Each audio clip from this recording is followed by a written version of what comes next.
Hello students, मेरा नाम अंकिवेश पांडे है। इस वीडियो में आपको हर्मेन्यूटिक्स को एक्सप्लेन करने जा रहा हूँ बहुत ही सिंपल वे में, बहुत ही डिटेल्ड वे में।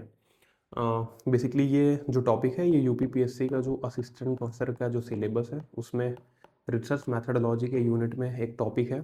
बेसिकली ये टॉपिक हर्मेन्यूटिक्स वर्सेस पॉजिटिविज्म करके है।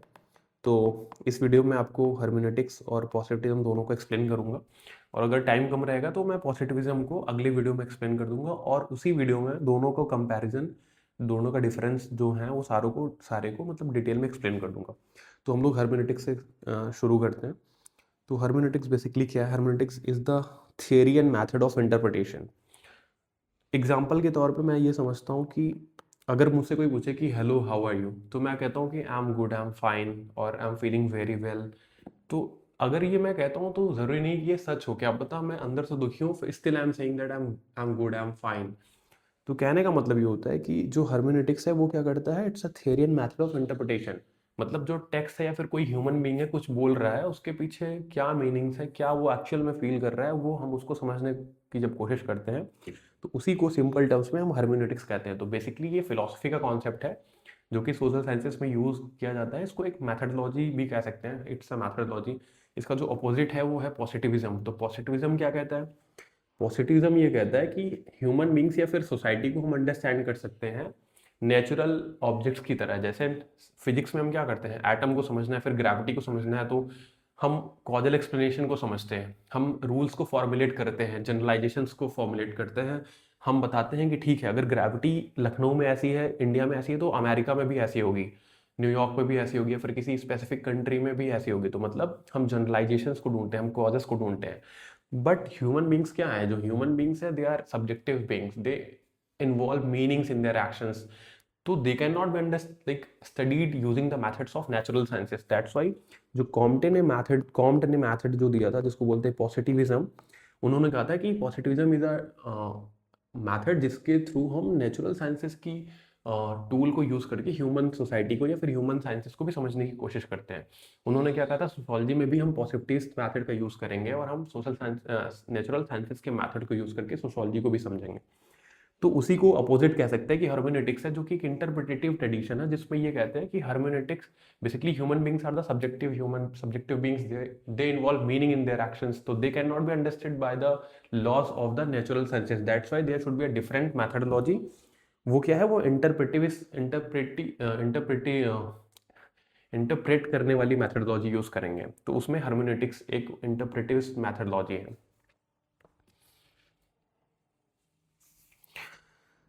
तो it is concerned with interpretation of text, understanding of human action, meaning of traditions, interpretation of culture and history. Obviously meaning हम किसकी अंडरस्टैंड करेंगे? फॉर एग्जाम्पल किसी भी रिलीजियस सैक्रेड टेक्स्ट में अगर लिखा है, जैसे लेट से कुरान, बाइबल, गीता, रामायण, किसी में कुछ भी लिखा है, तो उसको हम इंटरप्रेट करते हैं कि उस टाइम में जो लिखा गया था उसका क्या रिलेवेंस है, क्या उसका मीनिंग रही होगी। तो हम टेक्स्ट को अंडरस्टैंड करते हैं, ह्यूमन एक्शंस को अंडरस्टैंड करते हैं, ट्रेडिशंस को। फॉर एग्जांपल हमारे जो दिवाली का त्यौहार है, या फिर होली का त्यौहार है, बकरीद का त्यौहार है, ईद का त्यौहार है, तो उसके क्या रिलेवेंस है, क्यों हुआ होगा वह त्यौहार, क्यों ऑस्पिशियस या इनऑस्पिशियस है।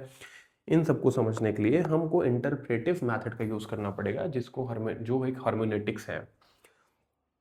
कल्चर एंड हिस्ट्री को ऑब्वियसली अंडरस्टैंड करने के लिए हमको नेचुरल साइंसेस का यूज नहीं करना पड़ेगा, रादर हमको ह्यूमन साइंसेस में यूज होने वाली इंटरप्रेटिविस्ट मैथडोलॉजीज का यूज करना पड़ेगा। तो hermeneutics is an interpretivist tradition. तो in sociology hermeneutics is use because human science society is not just behaviour, it's meaningful. तो मैंने अभी जो कहा कि ह्यूमन जो बींग्स होते हैं, दे attach meanings, that's why they can not be understood by the natural sciences methodology. अब मैथडोलॉजिकल डिस्प्यूट्स इन सोशल साइंसेस, ये जो सारे सेक्शंस, ये जो हेडिंग्स को मैं आगे एक्सप्लेन करूंगा, ये क्यों ज़रूरी है? इसलिए ज़रूरी है क्योंकि हर्मेनेटिक्स क्या है, वो कैसे ओरिजिनेट हुआ, क्या डिस्प्यूट्स रहे थे पॉजिटिविज्म के साथ, सोशोलॉजी में क्या कहा गया, इन सारी चीज़ों को समझने के लिए ये सब चीज़ें ज़रूरी है। इस वजह से हम इसको हेडिंग वाइज इसको हमने बाइफरकेट करके रखा है, और इसको हम इजीली एक्सप्लेन कर सके, इस वजह से ऐसा करके रखा है। तो इस वीडियो के साथ बने रहें तो आपको आगे समझ में आएगा कि एग्जैक्टली हर्मेनेटिक्स क्या है, पूरी डिटेल में आपको समझ में आ जाएगा बहुत ही सिंपल वे में। तो मैथडोलॉजिकल डिस्प्यूट्स इन सोशल साइंसेस क्या है? फंडामेंटल कॉन्फ्लिक्ट क्या था कि कुछ लोग कहते हैं कि society should be studied like nature, it should be studied as meaningfully, या फिर मीनिंगफुल ह्यूमन एक्शन की तरह। तो इन्होंने क्या कहा, जैसे फॉर इंस्टेंस इंटरप्रेटिविस्ट अप्रोच में क्या है, इसके अंदर जो थिंकर्स हैं, जैसे जी एच मीड, या फिर फिनोमिनोलॉजी की स्टडी होती है, या फिर जो भी, मतलब अभी आगे बताऊंगा इसको। बट उसी तरह ना, या फिर इसमें मैक्स वेबर ने क्या कहा था कि वर्स्टीहेन के थ्रू हम स्टडी करेंगे। नेचुरल साइंस में पॉजिटिविस्ट मैथडोलॉजी जिसको कॉम्ट ने दिया था।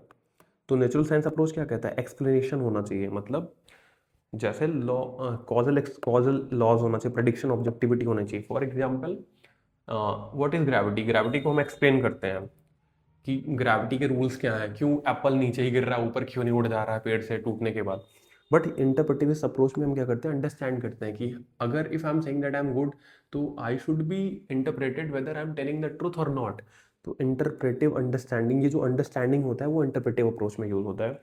उसी तरह यहाँ पे एक्सप्लेनेशन यूज होता है। कॉजल लॉस को हम ढूंढते हैं, यहाँ पे इंटरप्रेट करते हैं मीनिंग को। प्रिडिक्शन कर सकते हैं, for example if gravity is here, और कहते हैं कि ग्रेविटी इस तरह से काम करती है, तो ऑब्वियसली हर एक कंट्री में, हर एक इस धरती पे हर एक जगह पे ग्रेविटी, मतलब उसके रूल सेम होंगे, कुछ एक मतलब एक्सेप्शंस को छोड़ के। तो मतलब प्रेडिक्शन कर सकते हैं हम साइंसेस में। But in human sciences we can not do prediction, since अगर मैं आज कहता हूँ कि आज मैं उठ के क्या किया, कल उठ के क्या करूंगा, परसों उठ के क्या करूंगा, आज मैं खाना खा के कैसा फील कर रहा हूँ, कल तो सब हर दिन अलग अलग होगा। तो हम एक पैटर्न में एक्ट करें ऐसा जरूरी नहीं है। तो इस वजह से we can not do predictions, rather we do comprehension in human sciences. Objectivity यहाँ पर होती है, यहाँ पे होती है सब्जेक्टिव मीनिंग। हम आगे और समझते हैं। That's why hermeneutics belong to interpretive approach, क्योंकि हर्मेनेटिक्स में हम अंडरस्टैंड कर सकते हैं, करते हैं मीनिंग को, टेक्स्ट के, ह्यूमन बींग्स के एक्शंस को, या फिर कल्चर को, जिस जो भी चीज़ें हैं। अब आता है historical debates that produce hermeneutics. Hermeneutics आया कैसे, कार्ल मेंजर, और हाँ इसमें कुछ एक फिलोसफर्स या फिर थिंकर्स हैं जो जिनके नाम थोड़े डिफिकल्ट हो सकते हैं, उनका प्रोनाउंसिएशन एग्जैक्टली क्या है मैं नहीं जानता, क्योंकि ये शायद बहुत सारे कंट्रीज़ के स्पेसिफिक नेम है। तो ठीक है, जो मुझे समझ में आ रहा है उस तरह का मैं यूज़ करूँगा, मैं ये कहना चाह रहा हूँ। तो बेसिकली कार्ल मेंजर ने क्या कहा कि उन्होंने क्या कहा, उन्होंने इकोनॉमिक्स में कहा था कि जो सोशल साइंसेस का, जो इकोनॉमिक्स में जो लॉ, नेचुरल साइंसेस के रूल को हम यूज़ कर सकते हैं, मतलब हमारा जो इकोनॉमिक्स है या फिर हमारा सोशल साइंसेस है उसमें हम नेचुरल साइंसेस को यूज़ कर सकते हैं। इन्होंने सपोर्ट किया डिडक्टिव लॉजिक को। जैसे कि हमने लास्ट वीडियो में बोला था कि डिडक्टिव लॉजिक क्या होता है, वो रेशनलिज्म पे बेस्ड होता है, मतलब लॉजिक लगाते हैं, वो एम्पिरिसिज्म पे बेस्ड नहीं होता है। मतलब हम रूल्स को ऑलरेडी थियरी के थ्रू हम और उस थियरी को अप्लाई करके और स्पेसिफिक केसेस को हम समझते हैं। तो ये नेचुरल साइंसेस की मैथडोलॉजी है। तो इस डिबेट का रिजल्ट क्या निकला, इन्होंने ये कहा कि सोशल साइंस में हम सिंपली नेचुरल साइंसेस के मैथडोलॉजी को इमिटेट नहीं कर सकते, उसकी नकल नहीं कर सकते। क्यों? क्योंकि human beings are subjective beings. तो अब नियो कांटियन डिबेट में क्या था, विल्हेम मिंडलबैंड, इन्होंने क्या कहा, नोमैथेटिक साइंसेस डिस्टिंग्विश किया दोनों साइंसेस के बीच में, जिसको बोलते हैं नोमैथेटिक साइंस और आइडियोग्राफिक साइंस। अधिकतर ये क्वेश्चन पूछा जाता है कि नोमैथेटिक साइंस क्या है, आइडियोग्राफिक साइंस क्या है। नोमैथेटिक साइंस बेसिकली क्या है, it seeks general laws. For example the sciences in which we are actually expecting to produce और producing the causal laws, it is called natural sciences. जैसे फॉर इंस्टेंस एटॉमिक बिहेवियर क्या है, atoms कैसे act करते हैं, कोई particular element किस particular way में एक्ट करेगा, तो वो क्या है, नेचुरल साइंसेस की चीज़ है। But in ideographic sciences like sociology या फिर इस तरह की चीज़ें, इसमें हम क्या करते हैं, study unique historical events human sciences की। फॉर एग्जांपल हम सोशोलॉजी में क्या करते हैं, हम मान लेते हैं कि मुगल पीरियड्स में कैसे वुमेन्स की स्थिति थी, एंशियंट टाइम में कैसे थी, आज के टाइम में कैसे है। हम उस स्पेसिफिक हिस्टोरिकल इवेंट्स को अंडरस्टैंड करने की कोशिश करते हैं, और वो एक डिफरेंट कॉन्टेक्स्ट में एम्बेडेड होता है। फॉर इंस्टेंस ग्रेविटी 2000 साल पहले जो थी आज भी वही है, वो बदली नहीं है, उसके रूल सेम है। बट विमेंस के साथ जो होता था, या फिर किसी पर्टिकुलर कास्ट के साथ, कम्युनिटी या रिलीजन के साथ जो बिहेवियर होता था, या फिर जिस तरह उनके साथ लोग एक दूसरे से संबंध रखते, सब डिफरेंट है। डिफरेंट सिनेरियोस में डिफरेंट तरीके की चीज़ें थी। जैसे सेकुलराइजेशन, जैसे सेकुलर कंट्री है अभी राइट नाउ, बट एक टाइम पे था सेकुलर कंट्री नहीं थी, अलग अलग रिलीजन्स को उतनी शायद उनके राइट्स नहीं थे। तो कहने का मतलब ये होता है कि जो आइडियोग्राफिक साइंसेस है, जो ह्यूमन साइंसेस हैं, वो क्या करते हैं, वो इंटरप्रेट करते हैं, वो यूनिक हिस्टोरिकल इवेंट्स को अंडरस्टैंड करने की कोशिश करते हैं। वो जनरलाइजेशंस को नहीं ढूंढते हैं नेचुरल साइंसेस की तरह, वो कॉजल एक्सप्लेनेशंस को नहीं ढूंढते हैं। Difference is not the subject matter but the goal of knowledge. Natural sciences में क्या करते हैं, टेक्निकल कंट्रोल करते हैं, ह्यूमन साइंसेस में प्रैक्टिकल अंडरस्टैंडिंग करते हैं। फॉर एग्जांपल जैसे कि हैबरमास ने बोला था टेक्निकल, इमेंसिपेटरी और प्रैक्टिकल नॉलेज। तो उन्होंने क्या कहा था, टेक्निकल नॉलेज हम क्यों लेते हैं, सो दैट वी में नो कि हम कॉजेस क्या है किसी पर्टिकुलर फिनोमेना के, ताकि हम उसको और यूज कर सकें, ताकि so that we may have a grab और hold on the natural things और ऑब्जेक्ट्स। बट ह्यूमन साइंसेस में क्या करते हैं, प्रैक्टिकल अंडरस्टैंडिंग करते हैं। For instance why do why we are interested in understanding कि मीनिंग क्या होता है, सब्जेक्टिव इंटरप्रिटेशन क्या होता है, कोई क्यों फाइन बोल रहा है तो क्या सच में फाइन है कि नहीं, क्यों, so that we may better communicate, so that we may understand और कॉम्प्रीहेंड द कल्चर, क्योंकि डिफरेंट कल्चर्स की डिफरेंट मीनिंग्स रही होंगी डिफरेंट कॉन्टेक्स्ट में, तो हम बेटर अंडरस्टैंड करने के लिए we have to get the practical understanding. आगे हम इसको और समझाएंगे। वेबर ने क्या कहा, मैक्स वेबर ने क्या कहा, उन्होंने क्या कहा कि वैल्यूज हमेशा इन्वॉल्व होंगे किसी एक्शन में। फॉर इंस्टेंस इन्होंने क्या कहा था, वर्स्टीहैन क्या है, interpretive understanding. For instance example, weber ने ये कहा था कि किसी भी सोशल एक्शन होगा उसके पीछे एक मीनिंग इन्वॉल्व होती है, और उसका इंटरप्रिटेशन ऑफ मीनिंग जो होते हैं, इंटरप्रेटिव अंडरस्टैंडिंग होता है, उसको बोलते हैं वर्स्टीहैन। फॉर एग्जाम्पल उन्होंने क्या कहा था कि अगर कोई रास्ते में चलता चला जा रहा है और वो सोशल एक्शन नहीं है, लेकिन वो जब किसी से भिड़ गया, भिड़ने के बाद झगड़ा कर लिया, तो वो सोशल एक्शन है। तो अगर मैं किसी भी चीज़ को बिना किसी अदर इंडिविजुअल को, अदर एक्टर को कॉन्टेक्स्ट में ना लाए बिना कोई काम कर रहा हूँ, तो वो सोशल एक्शन नहीं है। क्यों? क्योंकि कोई मीनिंग इन्वॉल्व नहीं है। तो जब हम अदर एक्टर को भी ध्यान में रखते हुए कोई एक्ट करते हैं तो वो सोशल एक्शन होता है। हालांकि वो तो इतना ज़्यादा डिटेल में समझने की जरूरत अभी नहीं है। तो बट मैक्स वेबर का क्या था, वर्स्टीहैन था। ये अगेन इंटरप्रेटिव डिसिप्लिन से, मतलब इंटरप्रेटिव अप्रोच है इनका। 10 वेबर ने क्या किया, अंडरस्टैंडिंग प्लस एक्सप्लेनेशन को दिया। इन्होंने क्या कहा कि किसी भी मीनिंग के पीछे में हम क्या होता है उसको समझने की जरूरत है और क्यों कर रहा है, एक्सप्लेनेशन। दैट्स वाई इनको वेबर का अप्रोच है इंटरप्रेटिव अप्रोच। अब पॉजिटिविज्म क्या है? पॉजिटिविज्म में कार्ल पॉपर ने क्या कहा, हमने कहा था हाइपोथेटिको डिडक्टिव मॉडल, पॉपर ने कहा था फॉल्सिफिकेशन ऑफ नॉलेज। तो इसका मतलब ये होता है, he wanted sociology to use the method of natural sciences. Adorno Habermas ने क्या कहा था कि नहीं, जो बेसिकली जो इन्होंने क्या, कम्युनिकेटिव एक्शन या फिर इमेंसिपेटरी नॉलेज, प्रैक्टिकल नॉलेज और टेक्निकल नॉलेज, ये सब बोला क्यों? क्योंकि इन्होंने ये कहा था कि जो कम्युनिकेशन है, जो भी चीज़ें हैं वो इंटरप्रिटेशन के थ्रू समझना चाहिए। नेचुरल साइंसेस के method is not sufficient to study society, और human sciences require their own methods, और ये मेथड है हर्मेनेटिक्स। मतलब कि to interpret what other is saying, to understand कि वो कहना क्या चाह रहा है। किसी भी टेक्स्ट को समझो, उसको पढ़ो और देखो कि वो ऑथर ने क्या कहना चाह रहा होगा, कौन से कॉन्टेक्स्ट में लिखा था और क्या उसकी मीनिंग रही होगी। अब हमने पढ़ लिया ऊपर बैकग्राउंड, मतलब ऊपर हमने डिबेट्स को पढ़ लिया, कॉन्फ्लिक्ट्स को पढ़ लिया जो हर्मेनेटिक्स और तमाम डिसिप्लिन में था, तमाम जो उसके अपोजिट थे। राइट नाउ हम हिस्ट्री ऑफ हर्मेनेटिक्स को पढ़ने जा रहे हैं। ये basically the word literal meaning इसकी क्या है, ग्रीक ओरिजिन है। तो word comes from Hermes, messenger of God, interpreter of divine message. इसका मतलब ये है कि there is a messenger of God, जो कि भगवान के मैसेज को, जैसे कहते नहीं कि, मतलब हिंदी में क्या बोलते हैं भूल गया हूँ, देवदूत कह लो या कुछ भी कह लो, तो क्या करते हैं कि मतलब ह्यूमंस को आपको बताते हैं भगवान क्या चाहते हैं, भगवान क्या कहना चाहते हैं। तो मतलब भगवान की जो बातें उसको ह्यूमंस को समझाने के लिए, इंटरप्रेट करते हुए बताने के लिए, उसको वो हर्मिस वॉज अ एक मैसेंजर ऑफ गॉड थे, इन्होंने समझाने की कोशिश की। तो बेसिकली ये कहना चाह रहे हैं हर्मेनेटिक्स का जो ओरिजिन हुआ वो ये था कि एक इंटरप्रेटर ऑफ गॉड के मैसेज हुआ करते थे, जो कि आके बताते थे जहां से ये वर्ड निकला, जहां से ये चीजें निकली। तो हर्मेनेटिक्स वही है कि that's why it is connected with the translation and understanding of meaning. मतलब जो डिवाइन चीज़ें जो हैं वो क्या चाहती हैं, ह्यूमन बींग्स को कैसे कम्युनिकेट करेंगे। तो डेयर क्या पता उनका डिफरेंट बात करने का तरीका हो, तो ह्यूमंस को समझाना है तो उनके अलग तरीके होते हैं, तो वो हर्मेनेटिक्स है। अब Reformation and Renaissance, Protestant reformers challenge the church authority over interpreting the Bible, मैस meaning was no longer fix, it required interpretation. अब बाइबल का यूज करके बहुत सारे रिलीजियस टेक्स्ट हैं जिसमें बोला जाता है कि धरती ये थी, धरती वहां थी, धरती is the centre of the universe. तो दीज थिंग्स आर फॉल्सिफाइड।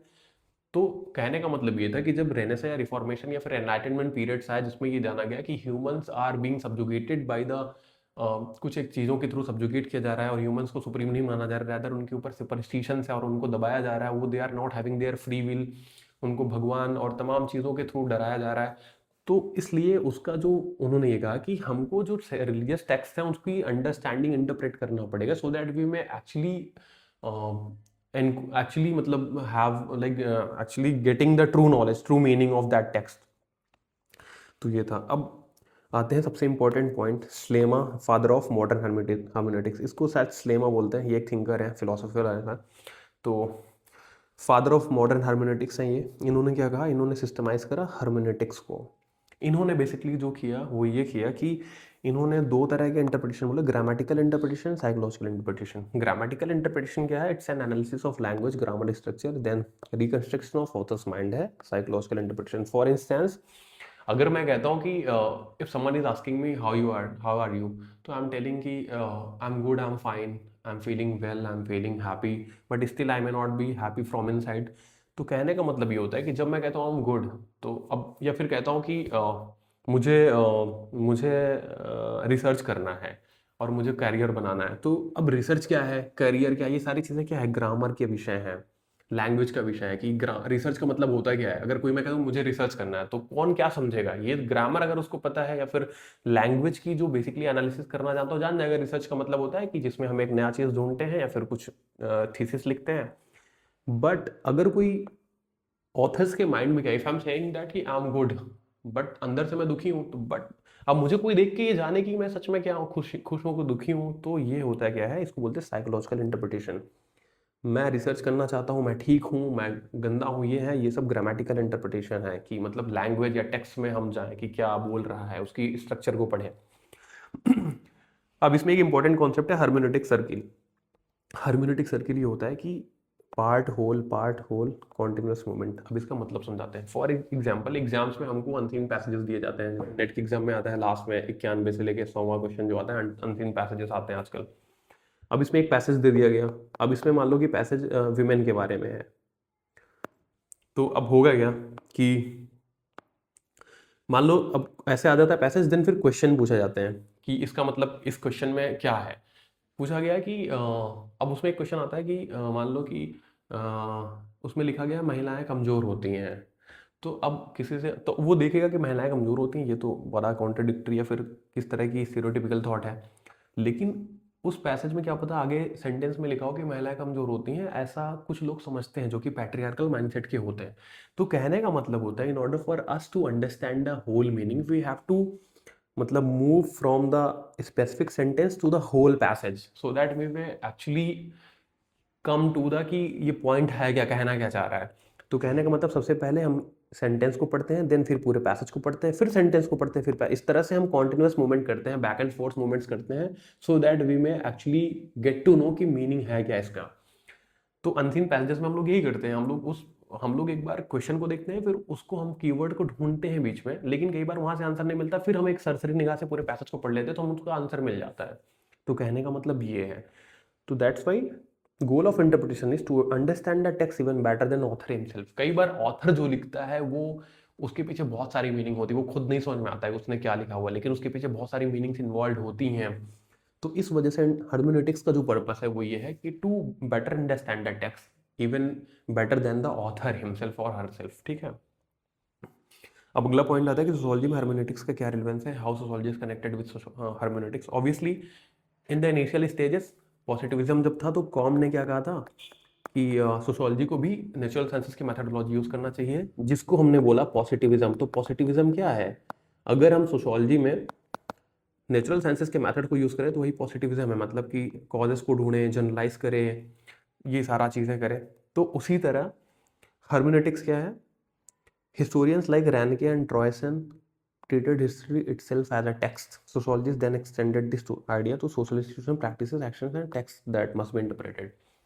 इन्होंने क्या कहा कि जो हिस्ट्री है वो क्या है, टेक्स्ट है, ऑब्वियसली टेक्स्ट है। अब उसकी इंटरप्रिटेशन क्या है, कुछ लोग उसका जैसे हिस्ट्री का कम्युनल इंटरप्रिटेशन कर देते हैं, कम्युनल हार्मोनी को इम्बैलेंस कर देने लगते हैं, मतलब उसकी बैलेंस बिगाड़ने लगते हैं, या फिर कई बार कम्युनल राइट्स हो जाते हैं कि ठीक है हिंदू मुसलमान ये सारी चीज़ें। तो कहने का मतलब ये होता है कि कोई भी टेक्स्ट है, चाहे वो हिस्टोरिकल कुछ भी हो, तो उसको समझने के लिए हमको कॉन्टेक्स्ट को समझना पड़ेगा, उसकी मीनिंग को डीप में जाके समझना पड़ेगा।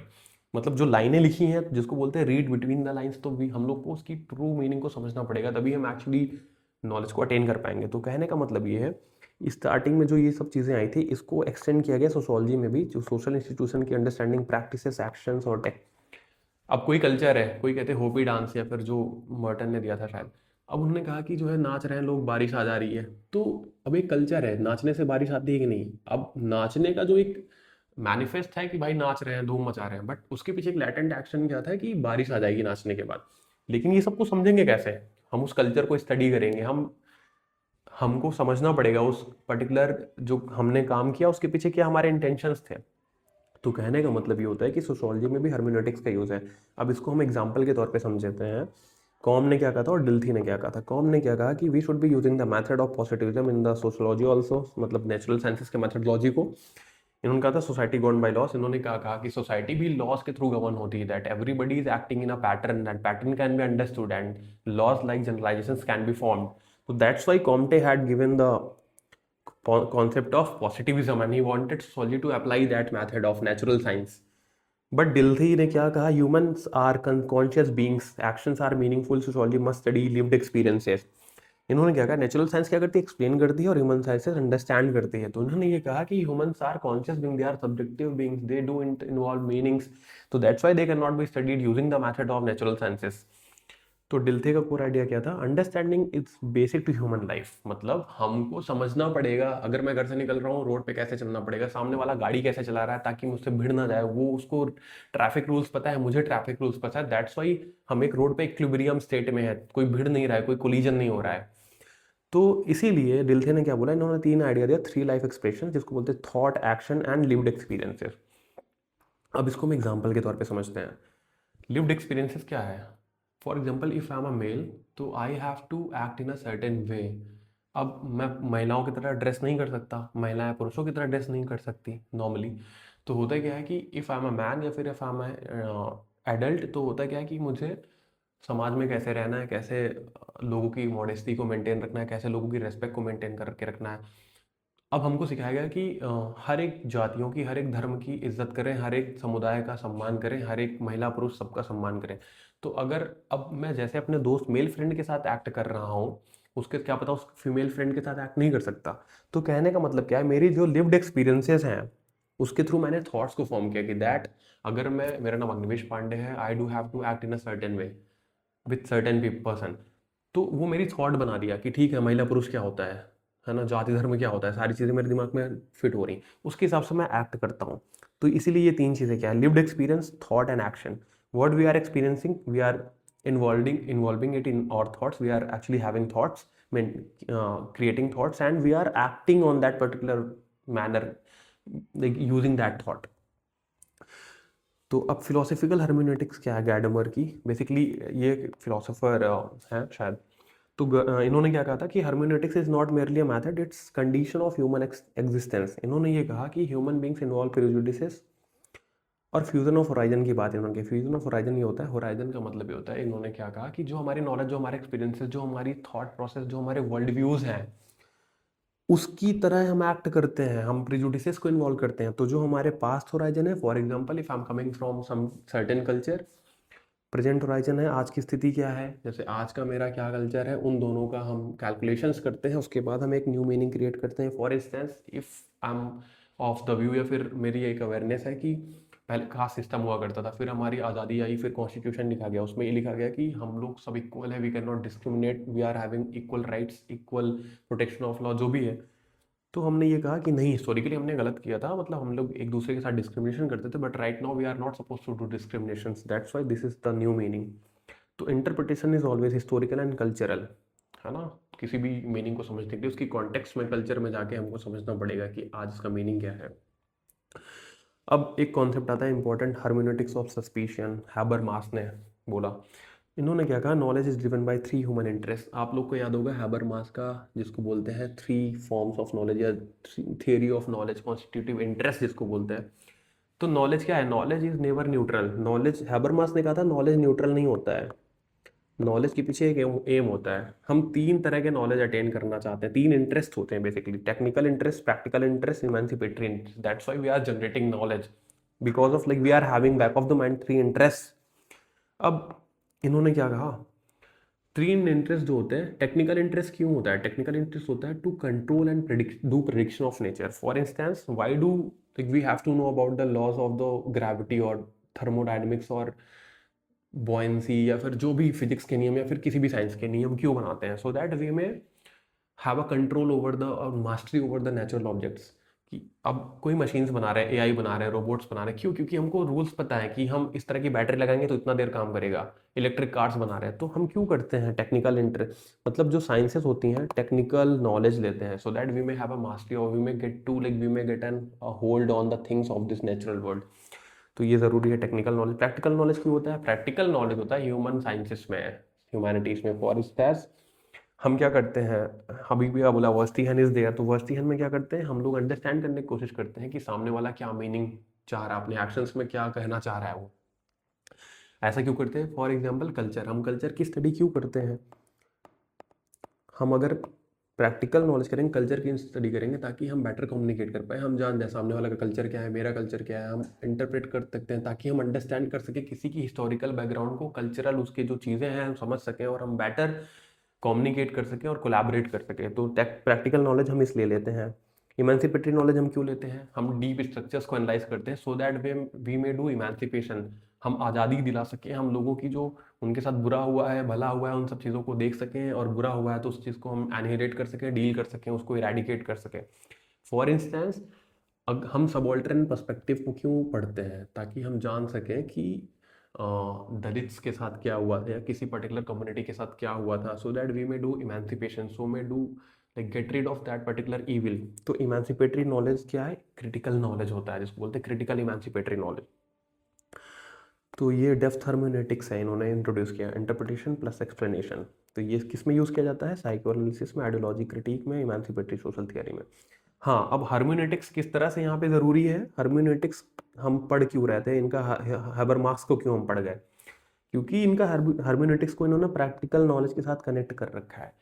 हमने कहा ना कि प्रैक्टिकल नॉलेज हम ह्यूमन साइंसेस या सोशल साइंसेस में अटेन करते हैं, इंटरप्रेट करते हैं मीनिंग को, वो प्रैक्टिकल नॉलेज है। क्यों? उसी तरह हर्मेनेटिक्स भी तो है, क्योंकि हम इंटरप्रेटिव अंडरस्टैंडिंग करते हैं, we actually are interpreting the text और ह्यूमंस एक्शंस। तो कनेक्टेड क्या है? प्रैक्टिकल नॉलेज के साथ हर्मेनेटिक्स कनेक्टेड है। ठीक है। अब फिनोमेनोलॉजी एंड रिकार, बेसिकली ये हर्मेनेटिक्स जो है कनेक्ट किए हैं फिनोमेनोलॉजी के साथ। बेसिकली ये दोनों को ब्रिज करते हैं। ये जो थिंकर है, रिकॉर जो बोल रहा हूँ मैं, इसको एग्जैक्टली क्या बोलते हैं मैं नहीं जानता हूँ। इन्होंने क्या किया, detached author from it. Phenomenology क्या है? ये लिव्ड एक्सपीरियंसेस है। सारी जो हम चीज़ें करते हैं phenomenology, we are actually forming the world, और वी आर एक्चुअली, हमने ना जो सारे फिनोमेनोलॉजी के कॉन्सेप्ट है कि हम अंडरस्टैंड करते हैं, फील करते हैं, ये करते हैं, फिर हमने वर्ल्ड को क्रिएट करते हैं हम अपने कॉमन सेंसिकल नॉलेज या फिर जो भी चीज़ें हैं। तो ये जो सारे कीवर्ड्स आते हैं, तो फिनोमेनोलॉजी क्या है? एक इंटरप्रेटिव डिसिप्लिन है। हम इसमें, ये पॉजिटिविज्म से अलग है। तो उसी तरह हर्मेनेटिक्स क्या है? एक इंटरप्रेटिव डिसिप्लिन है। इन दोनों को जो अटैच करा, जो जोड़ने की कोशिश की थी, जो ब्रिज करने की कोशिश की, वो रिकॉर ने की। तो इन्होंने क्या किया? Hermeneutics of suspicion. मतलब इसका ये होता है कि we are actually doubting the things, फिर हम जानना चाह रहे हैं क्या है। तो इंटरप्रिटेशन क्या है? For example, if I am saying that I am very good, I am feeling too good, I am very happy, but still I am sad. तो in order for you to actually understand कि what I am, क्या मैं सोच रहा हूँ, क्या मैं, मेरी मनोदशा है, तो you have to inquire deeply into me कि भाई शाम को क्या हुआ था, पापा ने थप्पड़ लगाया, पैसे दिए, क्या किए, जो भी। तो that's why in order for us to get to the good knowledge या फिर true knowledge, we have to do suspicion, doubt करना पड़ेगा। तो हर्मेनेटिक्स ऑफ सस्पिशन इसे वो कहते हैं। तो कंक्लूजन आता है। कंक्लूजन में क्या है? हर्मेनेटिक्स बेसिकली क्या है? इट्स एन आर्ट और मैथड ऑफ इंटरप्रिटेशन और अंडरस्टैंडिंग और एक्सप्लेनेशन। तो ये सोशल साइंसेस में यूज़ किया जाता है, मतलब इंटरप्रेटिव डिसिप्लिन में यूज़ किया जाता है। इंटरप्रेटिविस्ट अप्रोच है ये। इसका जो अपोजिट अप्रोच है उसको बोलते हैं पॉजिटिविज्म। पॉजिटिविज्म, पॉजिटिविज्म को मैं सोचा था इसी वीडियो में पूरा बता दूंगा, लेकिन ये वीडियो बड़ी हो रही है तो मैं नेक्स्ट वीडियो में बताऊंगा, और साथ ही साथ उस वीडियो में मैं दोनों के कंपैरिजंस भी बताऊंगा। इसका मतलब वो जो वीडियो आएगी बहुत ही ज़्यादा, उसमें दोनों कॉन्सेप्ट को फिर से समझा के दोनों को डिफरेंशिएट भी करूंगा। लेकिन मोटे तौर पे हम यहाँ पे पॉजिटिविज्म को समझ लेते हैं ताकि थोड़ी क्लैरिटी रहे। पॉजिटिविज्म बेसिकली कौन ने दिया? इन्होंने पॉजिटिविज्म दिया क्यों? क्योंकि उस टाइम पे नेचुरल साइंसेस की बड़ी, मतलब उनका बड़ा दबदबा था, बड़ा मतलब उनकी प्रेस्टीज थी, इज्जत थी। तो है ना, क्योंकि उस टाइम नया नया केपलर का लॉ, गैलीलियो और ये वो सब करते थे, तो उन्होंने कहा ठीक है, नेचुरल साइंसेस का मेथड हम भी यूज़ करेंगे साइंस में, सोशोलॉजी में। तो पॉजिटिविज्म क्या करता है? It studies the human society और social human beings in a way that is actually used by the natural sciences. तो इन्होंने ये करने की कोशिश की। तो पॉजिटिविज्म ये क्या है? मतलब अगर नेचुरल साइंसेस को हम इसके तरीके से मेथड को यूज़ करें, मतलब ह्यूमंस को हम एक फैक्चुअल एंटिटी या फिर फैक्ट बेस्ड तरीके से यूज़ करें, है ना, ह्यूमंस को ऑब्जेक्ट की तरह स्टडी करना चाहें, प्रैक्टिकल करना चाहें, एक्सपेरिमेंट करना चाहें, जो कि पॉजिटिविस्ट मेथड के तरीके होते हैं। तो अगर इन मेथड को यूज़ करेंगे तो उसको पॉजिटिविस्ट मेथड कहते हैं। तो कॉम ने इसको दिया था। तो ये जो अपोजिट है पॉजिटिविज्म का, वो है हर्मेनेटिक्स या फिर इंटरप्रेटिव अप्रोच। तो बेसिकली इस वीडियो में इतना ही। आगे वाली वीडियो में और ज़्यादा डीपली एक्सप्लेन करूँगा इस पूरे दोनों कॉन्सेप्ट को, दोनों का कंपैरिजन भी करूँगा। तो थैंक यू फॉर वॉचिंग। अगर आपको ये वीडियो अच्छा लगा तो please subscribe our channel named objective sociology. Thank you again.